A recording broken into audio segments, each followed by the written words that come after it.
marena moa fa taoriany fandraisany Madagasikara ny fivoriana antapin'ireo firenena amin'ny teny ampahana manontolo ny teny frantsay tamin'ny taona lasiny dia mitombo ny fahalalana izao tontolo izao any Madagasikara. Amin'ny volana oktobra ho avy izao koa dia mbola andrahetsika lehibe mikasika ny toe-karena ho an'ny tany mampiasa ny teny frantsay i Madagasikara. Fanampanazavana avy hatrany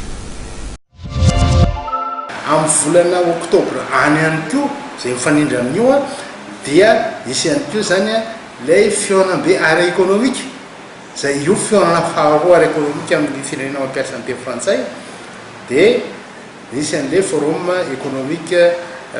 francophone économique zay ateo antsika eo zany dia isy fanakalozana amin'ny fomba fametrapetrahana ny fitantanana ara-barotra zany hoe amin'ny fotoana io zany dia isy fandraisana anjarana firenena maro eo amin'ny 500 eo ireo firenena ireo ary eo amin'ny 700 eo ny olona andrasana amin'izay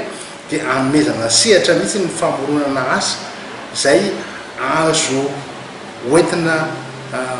hojifaina ireo firenena mampiasa ny teny frantsay zany hoe ho sehatra mampiasa an'le consommation consommer an'le